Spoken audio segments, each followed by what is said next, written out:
네, 이번 3월달에는 하나님 바로 알기라는 주제로 우리가 정말 하나님을 좀 더 분명하게 정확하게 알 수 있는 그런 시간을 가졌으면 좋겠습니다. 그래서 오늘은 첫 번째, 공포의 하나님이 아닌 사랑의 하나님이라는 제목으로 말씀을 나누겠습니다.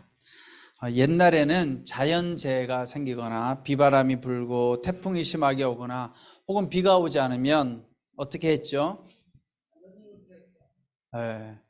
하여튼 신이 노했다. 종교가 없어도 뭔가 이건 하늘이 지금 노한 거다. 혹은 하늘을 달래기 위해서 가서 절하기도 하고 빌기도 하고 그렇게 많이 했죠. 그러면서 이런 인간의 생각들은 자연재해는 뭔가 신과 연관이 되어져 있을 거야, 이런 생각을 하게 되었습니다.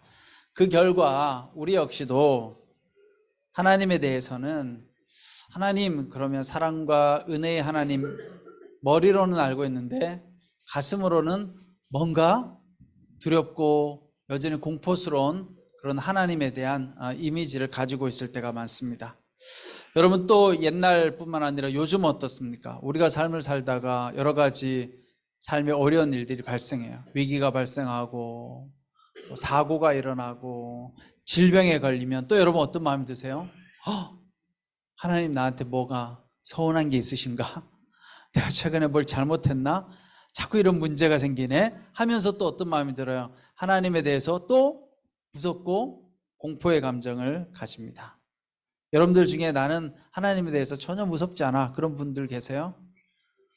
제가 우리 특별히 한마음에 계신 분들은 좀 하나님에 대해서 두렵게 생각하는 분들이 많은 것 같아요. 제가 매번 이렇게 설교를 하지만 여러분들 이렇게 설교할 때만 싹 듣고 또 잊어버리잖아요, 그렇죠?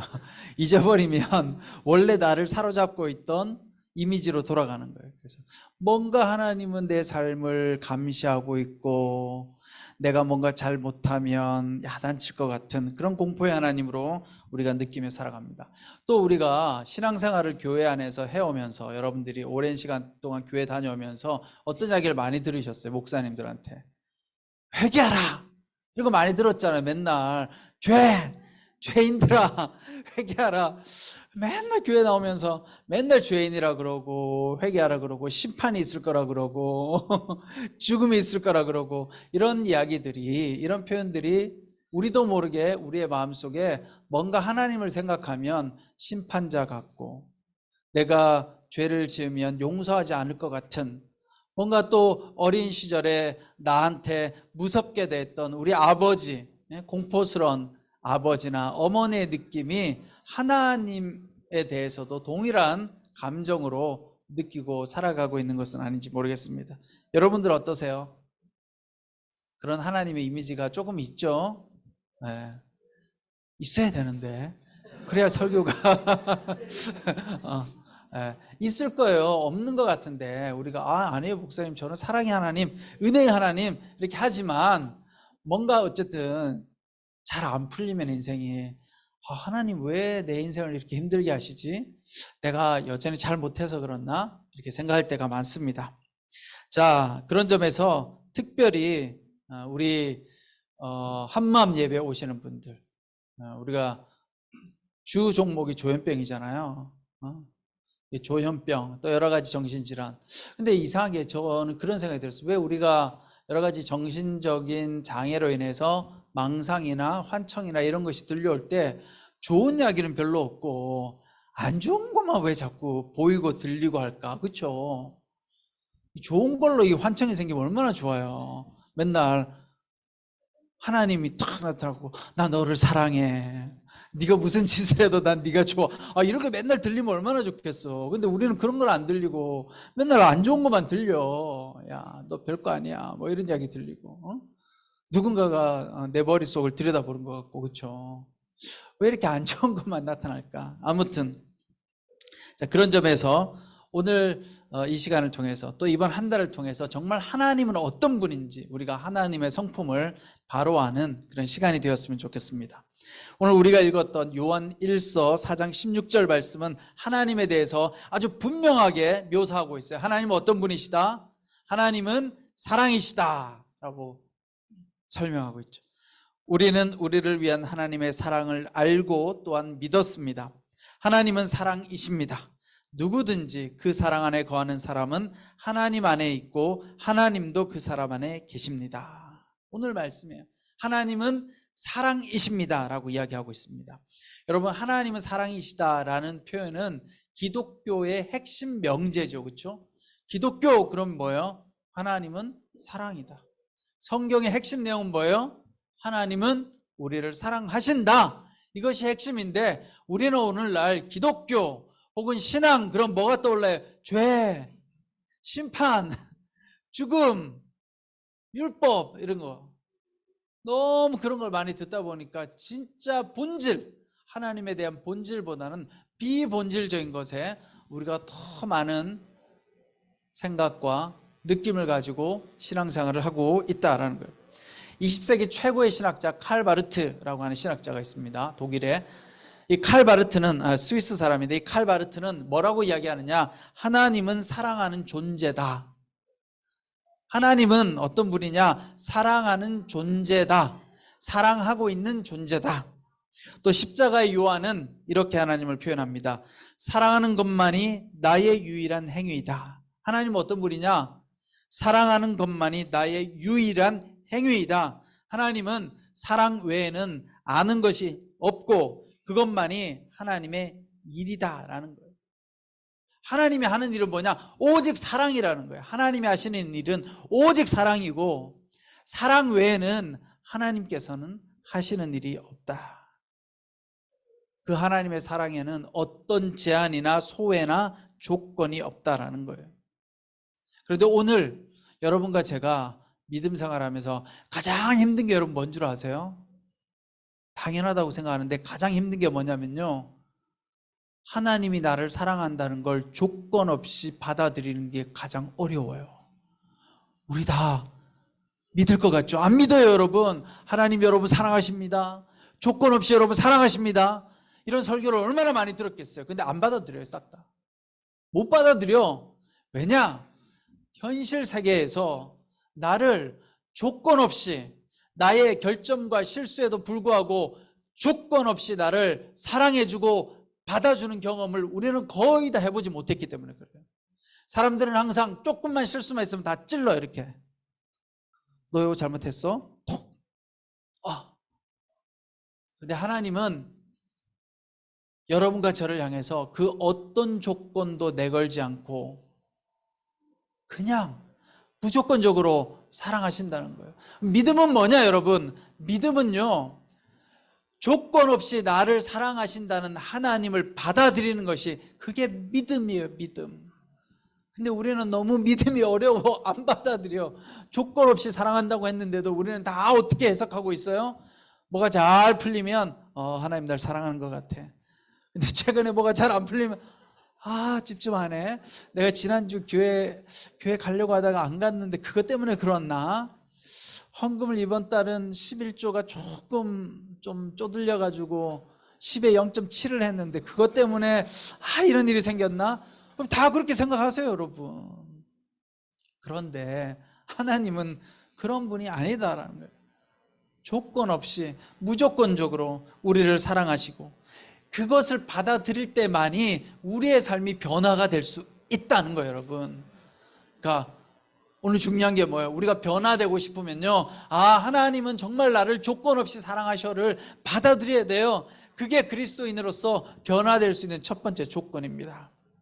자, 저는 오늘 말씀을 통해서 구약 성경, 신약 성경 속에 하나님이 사랑이라는 수많은 내용들이 있는데 그 중에 아주 대표적인 것만 뽑아서 여러분들과 나누도록 하겠습니다. 첫 번째는 구약 성경 호세아서와 이사야서를 보면 하나님을 어떻게 묘사하느냐? 따뜻하고 사랑이 많은 어머니로 묘사하고 있습니다. 여러분들, 이 세상에서 사랑 그러면 뭐가 떠오르세요? 사랑하면 그래도 어머니가 많이 떠오르잖아요, 그렇죠? 우리한테 아버지도 사랑은 사랑인데 아버지도 따뜻하지만 그러나 우리가 대부분은 사랑 그러면 어머니 그래도 이 세상에서 가장 조건 없이 나를 사랑해 주신 어머니, 물론 안 그런 분도 있으시겠지만 그러나 대부분의 경우는 우리 어머니는 하나님의 사랑을 가장 떠올릴 수 있는 분이시기도 합니다. 이사야서 49장 15절에 이렇게 기록하고 있어요. 잘 들어보세요. 어머니가 자기의 젖먹이를 어떻게 잊겠느냐, 자기 태에서 낳은 아들을 어떻게 가엾게 여기지 않겠느냐. 혹시 그 어머니는 잊어버려도 나는 너를 잊지 않겠다. 이게 하나님의 말씀이에요. 어머니는 자기 태에서 나온 우리 자녀를 젖먹이를 사랑하고 끝까지 지켜주잖아요. 근데 간혹 안 그런 경우도 있죠. 그럴지라도 나는, 하나님은 여러분과 저를 하나님 당신의 자녀로서 잊지 않고 사랑해 주신다라고 이야기하고 있습니다. 여러분, 우리가 이 하나님의 사랑을 받아들여야 돼요. 아, 나는 존귀한 존재구나. 근데 우리가 왜 그걸 받아들이기 어렵냐면요, 세상을 살아가면서 무수히 많은 사람들로부터 무수히 많은 환경에서 조건적인 대우를 받았거든요. 상대방이 내가 잘하면 너 참 잘해, 좋아, 칭찬해주고, 좀 실수하면 항상 실수를 지적당했기 때문에 여러분뿐만 아니라 저도 마찬가지, 우리는 다 위축돼 있어요. 항상 두려워. 사람을 보면 저 사람이 뭐라고 이야기할까. 그렇지만 하나님은 결코 그런 분이 아니다라는, 하나님은 그냥 여러분들을 무조건적으로 마치 어머니가 젖먹이를 사랑하는 것처럼 그렇게 우리를 사랑하는 분이다라는 사실을 여러분 받아들이시기 바랍니다. 두 번째는 신약 성경에서 사랑의 하나님을 가장 잘 묘사한 내용은 돌아온 아들, 돌아온 탕자의 비유예요. 제가 설교에 몇 번 했어요. 그렇죠? 돌아온 아들, 여러분 그 비유 잘 아시죠? 돌아온 탕자. 이 아들이 어떻게 해요? 아버지가 죽지도 않았는데 죽은 사람한테 받는 유산을 달라 그래요. 그렇죠? 진짜 배은망덕이죠. 그래서 그걸 들고 가가지고 다 쓰고 다시 돌아와요. 그렇죠? 그래서 우리가 별명을 탕자 이렇게 붙여준단 말이에요. 성경에는 탕자라는 단어가 없어요. 그냥 허랑방탕하다고 우리 한글 성경에 그렇게 번역을 해서 탕자가 붙여진 거예요, 이름이. 근데 어쨌든 이 아들이 돌아왔을 때 여러분 그 아버지의 모습 기억하시죠? 언제나 아들이 돌아올까 하고 돌아왔는데 이 아버지가 좀 이상한 아버지예요. 사실 솔직히 한번 보세요. 여러분, 정상적이지 않아요. 여러분 같으면 어떻게 하시겠어요? 여러분들의 자녀나 가족이나 친한 친구가 여러분들 돈을 띄어먹고 어디 갔다가 그 돈 다 쓰고 여러분들한테 나타났어요. 그럼 여러분들 어떻게 하시겠어요? 일단은 네가 네 죄를 알렸다. 일단 태도를 보겠죠. 와가지고 태도를 한번 보고, 제가 이제 어떻게 하나 한번 보자. 그래서 이제 보고 있어요. 와가지고 정말 제가 죽을 죄를 지었습니다. 나를 용서해 주세요. 이렇게 하면 이제 우리가 마음이 열릴까 말까 하죠. 그렇죠? 근데 와가지고 아주 뻔뻔하게 저기 밥 좀 주세요. 배고파 죽겠어요. 하고 아무렇지도 않게 집에서 지낸다고 생각해봐. 여러분 화나겠죠. 그렇죠? 그러니까 근데 이 아버지는 아들이 죽지도 않은 아버지 돈 달라고 해서 갔다가 왔는데 아들이 정신 차렸는지 안 차렸는지 교훈을 주려고 하는 의도가 없어요. 그냥 이 아버지는 무조건 환영해줘요. 정신교육을 하지 않아요. 너 일로 와봐. 잠깐만, 우리가 같이 사는데 그래도 내 한마디는 듣고 해. 그냥 그렇게 진지하게 그런 것도 없어요. 그냥 있는 모습 그대로 어떻게 해요? 가서 뺨을 맞추고 입맞춤을 하고 받아주고, 그 다음에 어떻게 해요? 네, 새 옷을 입혀주고 반지를 끼워주고 세상에 그동안 잡지도 않았던 송아지를 잡아가지고 이 아들을 대접해 줍니다. 이 이야기 속에 놀라운 비유가 있는 거예요. 예수님이 해주신 이야기잖아요. 바로 이 아버지가 누구냐? 하나님 아버지를 지금 설명하고 있는 거예요. 이런 분이 바로 하나님 아버지. 그런데 여러분 우리가 들을 때는 참 은혜롭죠. 근데 이런 아버지가 세상에 있어요, 여러분? 거의 없어요. 이거 불가능에 가까워요. 이 아버지 아무리 성격 좋아도 그래도 일단 불러가지고 한마디 하고, 그쵸? 너 이제 그렇게 살지 마. 그래, 그동안 고생했어. 이러겠지, 좋은 아버지도. 그러나 이 아버지는 어떤 아버지예요? 그 어떤 이야기도 안 하는 거예요. 그러니까 옆에 있는 큰형이 화가 나는 거죠. 나는 아버지 옆에서 평생 죽도록 일만 했는데 아버지가 나한테는 송아지도 안 잡아주고 돈도 안 줬는데 어떻게 쟤한테는 야단도 한마디 안 치고 저렇게 할 수가 있는가. 큰아들의 마음이 이해가 안 되세요, 여러분? 이해되시죠? 그래서 우리는 다 바리새인들인 거예요. 큰아들은 바리새인을 비유하는 거예요. 왜냐면 바리새인이 뭐예요? 모범생, 율법 잘 지켰던 사람. 바리새인의 특징은 율법 열심히 지키고 남이 잘 지키나 안 지키나 이렇게 보던 사람이 바리새인이에요.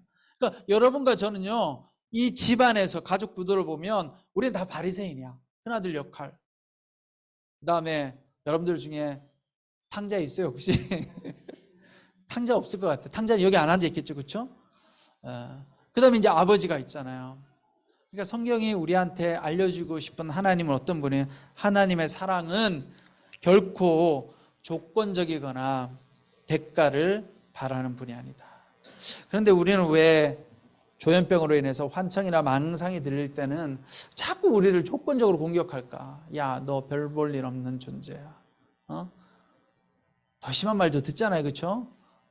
이런 거 들으면 진짜 내가 창피하고, 근데 또 창피할 만한 행동을 하긴 했어, 몰래 안 볼 때, 그렇죠? 우리가 다 죄인이어서 해요, 뒤에서는 인간적으로. 그러니까 이게 딱 걸리는 거야. 그렇지, 나 죄인 맞아, 나 쓰레기 같아, 이런 이상한 소리를 듣고도 내가 그거를 거부를 못하는 이유는 뭐예요? 내가 맞거든. 내가 그런 생각도 하고 내가 그런 행동도 살짝 하고 뒤에서는 거짓말도 하고 누구 속이는 생각도 해보고 다 했단 말이에요. 그렇지만 여러분 잘 들으셔야 돼요. 하나님은 우리가 그런 생각이나 행동과 상관없이 우리를 사랑하신다는 거예요. 그러면 목사님, 성경에 심판은 왜 있는 거예요? 여러분, 이 성경에 있는 심판은요, 심판의 목적이 구원을 위한 심판이에요. 세상에서 심판은 뭐예요?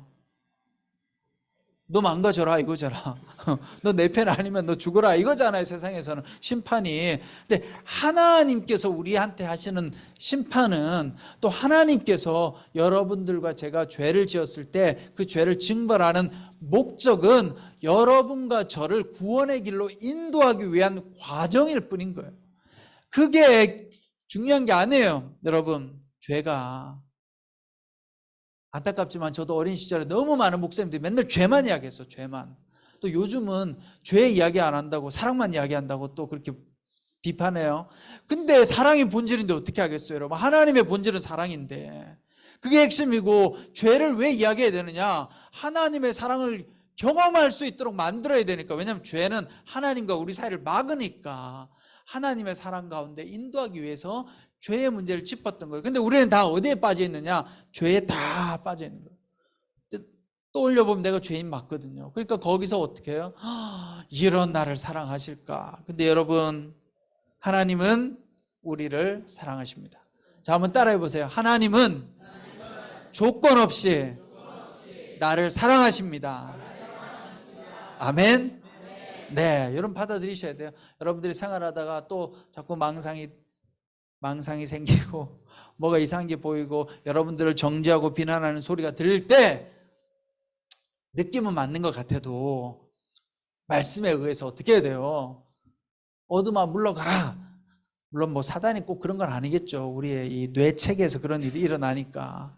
그렇지만 그때 여러분들이 그 거짓된 목소리에 넘어가서 절망하고 좌절하고 우울하고 내일은 교회 못 갈 것 같아, 이렇게 하시면 안 되는 거예요. 그럴 때 정신을 번쩍 차리고 어떻게 해요?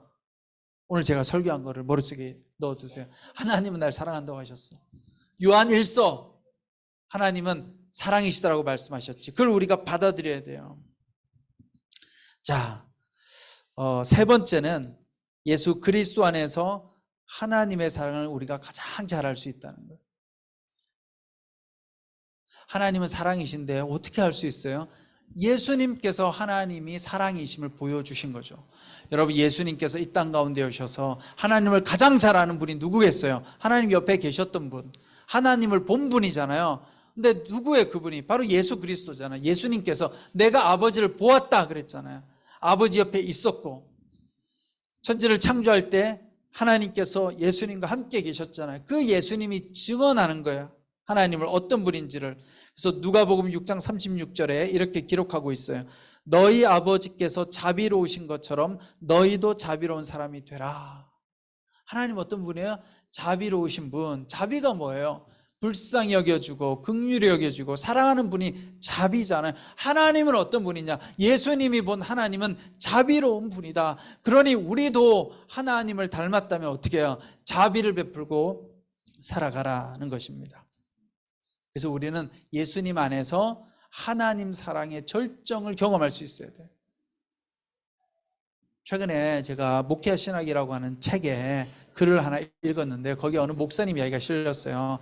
어느 큰 교회 목사님인데, 담임 목사님인데, 이 목사님에게는 아들이 2명이 있었어요. 그런데 어떤 이유인지 모르겠지만 첫째 아들이 이제 죽습니다. 그래서 이 목사님이 목회하는 사역 가운데 가장 힘든 일이 아들을 떠나보낸 거죠. 그래서 이제 기자가 물었어요. 목회하시나 그 기자가, 목사님 인생을 살아갈 때 가장 기뻤을 때와 가장 슬펐을 때가 언제입니까? 뭐 기뻤을 때 여러 가지 이야기 하셨고, 슬펐을 때가 언제냐면 큰아들이 죽었을 때입니다. 근데 이 목사님이 왜 가장 슬펐느냐? 내가 비록 목사였지만 아들이 죽고 나니까 정말 그 아들이 어디로 갔을까가 너무나 고민이 되더래요. 본인이 목회자였지만 정말 이 아들이 죽고 나서 내가 이 아들을 다시 볼 수 있을까? 그리고 죽음 이후에 이 아들은 지금 어디로 갔을까? 이것이 가장 큰 걱정이고 가장 큰 슬픔이었다는 거예요. 그래서 이 목사님이 그날 이후로 열심히 죽음과 관련한 책들을 읽기 시작했대요. 여러 가지 종교 서적들, 또 죽음에 대한. 그래서 이분이 나중에 박사 논문을, 죽음으로 박사 논문을 써요. 그리고 책도 써요. 우리 두란노에서 책도 나와 있는데 최근에. 그런데 이 목사님 막 고민을 하잖아요. 도대체 우리 아들은 죽고 나서 어디로 갔을까? 뭐 성경에는 일단 죽으면 천국 간다고 하지만 가본 적이 없잖아요. 저는 이 목사님 글을 읽다가 이거 내 마음하고 똑같네. 저도 아버지가 돌아가셨을 때 우리 아버지 어디로 가셨을까? 나는 아버지를 과연 다시 재회할 수 있을까? 모르겠는 거야. 성경에는 뭐 그런 말은 안 써져 있어요. 뭐 죽고 나서 나중에 천국 가서 다시 얼굴 본다 이런 이야기는 없잖아요. 죽으면 그런 가족관계 성립이 안 된다잖아. 그런 거 없다잖아요. 그렇죠? 물론 새로운 몸으로 부활한다고 하지만. 그래서 이 목사님이 하나님 앞에 막 기도를 했다는 거예요. 막 기도를 하는데 어느 날 이런 마음이 들더래요. 하나님께서 이렇게 말씀하시더래요. 나도 아들을 잃었다. 이런 목소리가 들려오더래요. 그래서 목사님 또 화가 나서 물었대요. 하나님 아들은 3일 만에 부활했잖아요. 우리 아들은요. 이렇게 한 거예요. 그랬더니 하나님이 이렇게 이야기했대요. 하루가 1000년 같은 거다. 그러니까 곧 너도 아들을 만날 거다. 뭐 이런 거죠. 이제 아들을 만날 거다는 아니고 하나님 대답은 하루가 1000년 같은 거다. 그러니까 이 목사님이 그제서야 하나님 아멘. 그렇지. 하루가 1000년 같은 시간 언젠가 내가 하나님 안에서 예수 그리스도 안에서 만날 수 있겠구나. 그러면서 이 목사님이 마음의 슬픔을 거둘 수 있었다고 해요.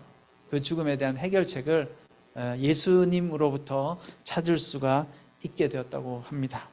여러분, 하나님의 사랑은 조건 없는 사랑이에요. 죄 많은 우리들, 그래서 그 죄를 없애려고 예수님께서 오셔서 대신 십자가를 지시고 여러분과 저의 모든 죄를, 앞으로 지을 죄조차도, 여러분과 제가 죽는 날까지 지을 죄조차도 그 모든 죄를 위해서 십자가에 달려 돌아가신 거예요. 그러니 오늘 우리는 뭘 믿어야 돼요?